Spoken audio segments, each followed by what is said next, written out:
Ladies and gentlemen, please welcome to the stage Eagle Scout Selby Chipman. I'll share this love I'll find within. Hi everyone, I hope everyone's doing well today. It's been a long day, I know for me, so I'm sure most of you are also feeling the tired, and that fudgy wudgy video made me very hungry. So I'm looking forward to this. But before I begin, there's a thing I like to do every time I'm with a bunch of really cool people, and I like to take a selfie. So I'm really showing my age here, so I'm gonna take a selfie, and I want everyone to smile really, really big so we can see you. All right, ready? All right, let's see. Oh, it looks like someone in the back closed their eyes. Gotta go again. All right, one more time. Awesome. All right, thank you, everyone. I'm really honored to be here today. I'm thrilled to be in a room with so many great people. So this is gonna be really fun, and I'm really excited to get started. So let's go ahead. Again, my name is Selby Chipman, and it took a while for Boy Scouts to really catch up with my scouting aspirations. So in kindergarten, I began my scouting journey with a Daisy Girl Scout troop. Started by a crafty mom, my new troop promised all the fun and the friendship. And like my mother, I advanced to Brownies and soon bridged to Girl Scouts by middle school. My notable achievements included cookie selling, tasting, obviously. You gotta make sure you know your products inside and out, very key. I also got some really mad skills, glitter gluing, butterfly gardening, pottery painting, and first aid bandaging. And even though I had a great time, I always felt like I was missing out on these scouting high adventures. So, in my spare time, you'd find me outside exploring, dirty fingernails and all, perched in a tree somewhere, scanning the horizon for those imagined adventures. And while I still have a weakness for Thin Mint cookies, so good, I always gravitated toward my younger brother Stuart's Cub Scout adventures. When my father was Cub Master for my brother's pack, I couldn't wait for family outings, real tent camping, fire building, s'mores making, muddy trail hiking, pinewood derby racing, rocket launching, bicycle trail riding, creepy crawling investigating, ocean swimming, and the ultimate fun time, giant blob jumping. The one where people jump and then you go really big? Yeah, that's fun. But instead of glitter and paint, I came home with pockets full of adventures, rocks, shells, pine cones, acorns, the various things you find on long walks, and a longing to be a part of the Boy Scouts like my grandfather, father, and brother. My early memories of my grandfather Sid, who had earned his Eagle Scout in 1954 at the ripe age of 14, involve his many sayings, like this one he borrows from G.K. Chesterton, an inconvenience is an adventure wrongly conceived. Let me explain. My grandfather's most memorable and funny, instructive scouting adventures involved being prepared in downpours, droughts, and cold snaps, often with a canoe that he managed to carry uphill, likely barefoot in the snow. And for him, and I like to thank all the Chipmans in my family, nothing is more exciting than the satisfaction of being prepared for those extra adventures. Those adventures cleverly disguised as inconveniences, the ones that come out of nowhere, when you're halfway up the mountain and wishing you weren't there anymore. My grandfather often talks about how his first Sea Scout ship disappointed him. Making up for a lack of resources, Scouts pretended to go to sea using an outline of a ship on the church floor. Now, needless to say, my grandfather went to the next town over, where real scouting and adventuring took place on real trails and rivers. Perhaps, like the genetic code I study in college today, there's scouting DNA buried deep within my family and many others in this room that draw us in to seek scouting's real and often unexpected life lessons. After joining a Sea Scout ship in 2018, so I could gather stories on the open seas to tell the next generation of Chipmans, I learned that Boy Scouts of America would soon allow all-girl troops. While getting my hiking boots broken in, I approached my brother's Scoutmaster to see if he would be willing to form a new troop. Fortunately, Scoutmaster Mike Matzinger gave us his full support. Our 5 founding members chose Troop 219 to honor February 2019, when girls could first form troops. We were so excited to have some of the same scouting experiences as our brothers, fathers, and even grandfathers, including the opportunity to earn the rank of Eagle Scout. Calling ourselves the Groundbreaker Patrol, we forged ahead with excitement, and even as we faced inconveniences that became adventures, like rain and cold, on nearly every one of our first outings. We ran in the rain, we camped in the rain, we backpacked, as the theme keeps going, it's gonna be in the rain, and we determined that we wanted to blaze a new path forward for ourselves, for other girls, and for scouting. With a long list of what we hope to accomplish, we planned a dizzying array of outings, merit badges, and service projects. And I'm sure our seasoned Scoutmaster was wondering if we could do half as much as we hoped. But as my grandfather wisely says, we didn't do this because it is easy, but because we thought it would be easy.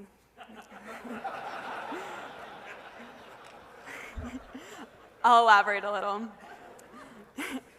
Our Groundbreaker Patrol believed the sky was the limit, and we thought it'd be easy to get moving. Everyone would be so excited to support us. I mean, after all, my brother's troops celebrated us in ceremony, included us in a slideshow about important women in history, but in reality, we caused a bit of a stir, especially among people firmly rooted in Scouting's all-male tradition.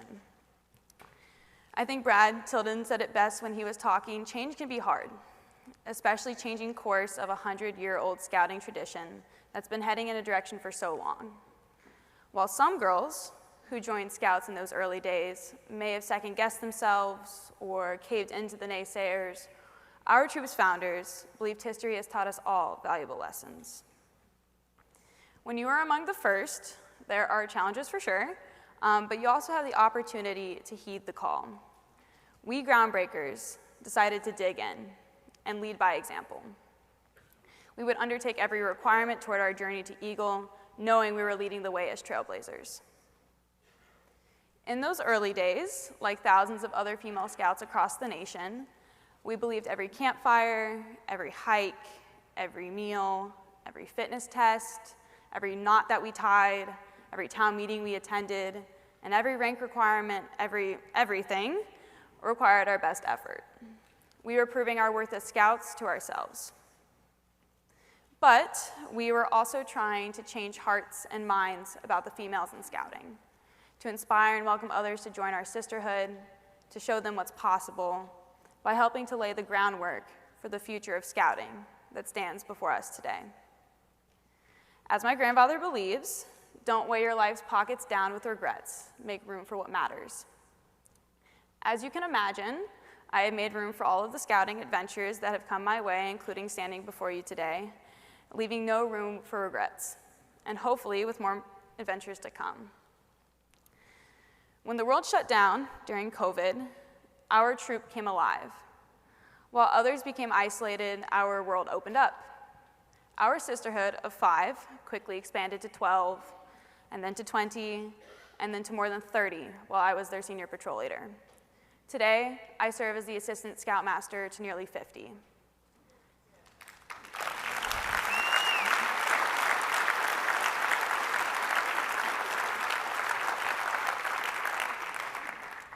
Back then, when we met virtually on Zoom, I learned public speaking there, so please go easy on me today. My skills are not quite there yet.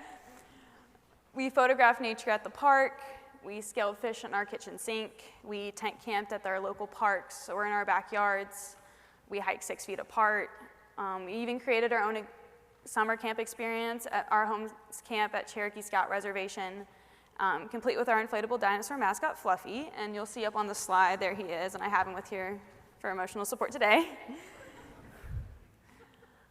We went paddleboarding at sunrise, we did fingerprinting at lunchtime, we tried axe throwing in the afternoon, we completed chemistry experiments at picnic tables, told campfire stories while eating Dutch oven cobbler. By the way, if you're eating Dutch oven cobbler, chocolate cherry, #1.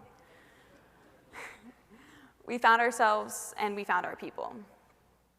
Especially drawn to water sports, I quickly moved from swimming merit badge to life-saving, to BSA lifeguard, and then got suited up for brisk dives at our local quarry to get scuba certified. At Cherokee, I assisted with waterfront activities and water sport merit badges for all campers, including a growing number of all-girl troops. By day, I helped reluctant swimmers gain confidence, and by night, I acted in campfire skits, calmed fears of homesick campers, and called out scouts in the Order of the Arrow ceremony. At Florida Sea Base, I served as crew advisor for our troop of newly minted scuba divers, and on the water early in the morning, the sun warmed us as we dove into the pristine blue, but I'll admit very choppy water. And to lighten the mood and ease these girls into their first dives, I did very poorly performed backflips off the boat that left a really bad red mark on my back. Together with tanks and flippers, we swam alongside colorful fish, nurse sharks, and even moray eels, weaving in and out of the coral. As we grouped Troop 219's sisterhood in the shadow of the pandemic, we purposely sought out girls from outside of our circle, from public school, private school, charter school, and even homeschool, with all kinds of beliefs from all backgrounds, from elementary school to high school. We made everyone feel welcome, showed them the ropes, including all of those knots you have to tie, and we created a safe place to try new things, to meet new people different from ourselves, and to embrace all of those adventures cleverly disguised as inconveniences. We learned the importance of tent stakes and dry matches and the very distinct difference between water-resistant and waterproof. It's a very fine balance you have to walk with those. And we showed up with wheelbarrows and hammers, saws and drills, and masks even during the pandemic to construct eagle projects like my own, which is a nature viewing station on the new section of Mountains to Sea Trail located in Oak Ridge, North Carolina, that required hauling materials like concrete and lumber and tools a quarter of a mile across. Now again, we're gonna keep with the same theme of wet things, rain-soaked off-trail terrain, where we navigated our fair share of poison ivy. Within 19 months, I had completed all of the requirements to be part of the inaugural class of female Eagle Scouts.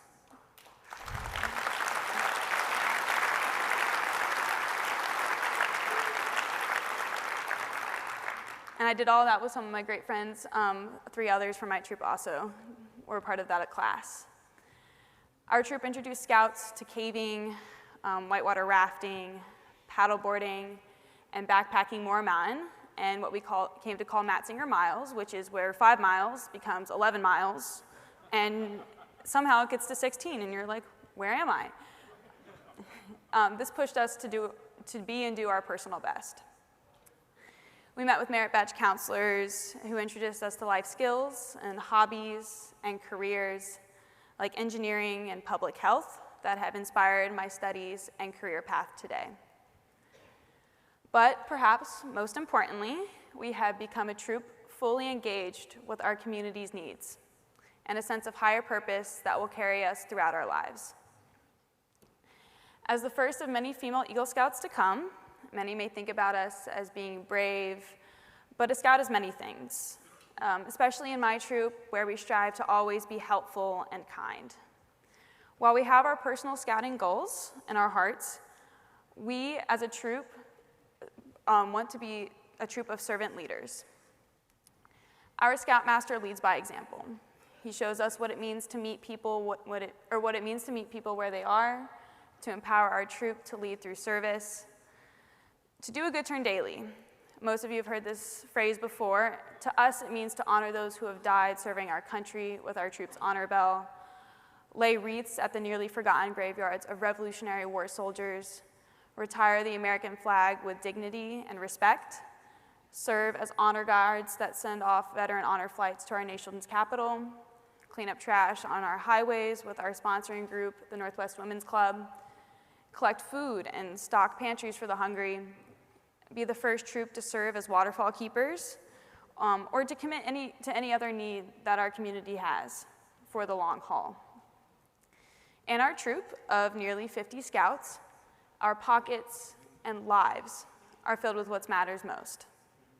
And while I know some troops may struggle to get Scouts to join them, with my troop, community members, families, and potential Scouts understand what we offer can be life-changing. Scouting imparts what modern life often leaves behind. This is life and leadership skills, outdoor adventures away from digital devices, and opportunities you just can't get anywhere else.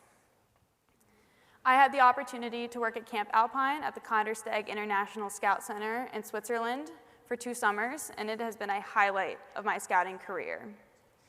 Having never traveled solo, 2 years ago, I boarded my first flight to Geneva, Switzerland, with 20 hours worth of delays due to, again, weather. Excellent. That required me to navigate a number of trains, planes, and automobiles. I felt a bit like Harry Potter trying to find platform 9 3/4. It was a lot to finally get to my breathtaking destination in the Swiss Alps. As the first American female Eagle Scout to work at Camp Alpine, I met Scouts from every corner of the world, like Abu Dhabi, Spain, Ireland, Russia, and the Ukraine. In other parts of the world, all young people have been included in Scouting for a long time, and they have the openness to all people, experiences, and customs which truly inspires me today. As the provisional troop guide, I witnessed Scouts from the countries at war, like Russia and Ukraine, tent side by side and enjoying each other's company. Last summer, when I served as troop guide for a contingent of Ukrainian Scouts displaced to Poland, I learned the true power of Scouting, to connect people across cultures and conflict. Uprooted from their war-torn country, the Ukrainian Scouts have a lot to teach us about the power of Scouting. In spite of the dangers and uncertainties they face, their fearless pursuit of new experiences, openness to adventures, and understanding of what matters most reminds us all that an inclusive Scouting organization can truly transform lives. As I look forward to what's next, I believe Scouting has given me, and I'm sure countless others in this room, the skills and confidence to embrace new experiences and live a life of purpose. Following in the footsteps of my great-grandfather, grandfather, and father, I am a 4th-generation engineering student at the University of Missouri, where I walked the same... Yes, thank you. Clapping is a good sign. I like that. I like where that's going. At the University of Missouri, where I walk the same halls and sit in the same classrooms as they did generations ago. As with Scouting, I will be the first female in my family to become a biomedical engineer, but yet it feels quite right, just like earning my Eagle Scout rank. This summer, I look forward to interning with the National Institutes of Health, where genetic research on rare pediatric diseases reflects my desire to improve the lives of young people. When my grandfather was asked about girls in Scouting, I think he said it best: "My only regret is that we didn't welcome girls to join Scouting sooner."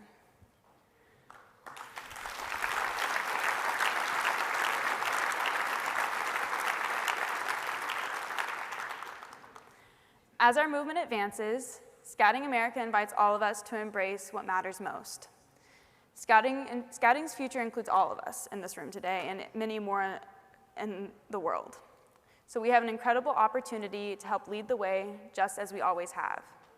I, for one, plan to be the boots on the ground, mentoring young people along their Scouting journey and helping them discover their passions, so they too are empowered to be the change they want to see in the world. Thank you, everyone.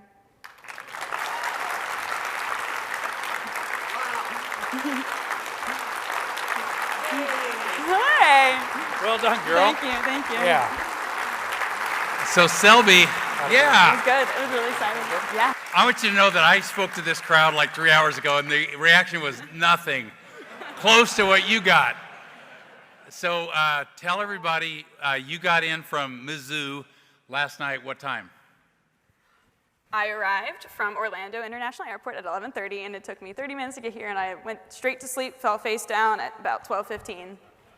And then you leave when? I leave today at 4 to head back for my finals week, which is currently ongoing. And hang on, what's the next final that you're taking? Thermodynamics and heat and mass transfer are the two I have. Yeah. I recommend sociology and psychology. That's what I did. But another huge hand for Selby, one of our best and brightest. Absolutely terrific.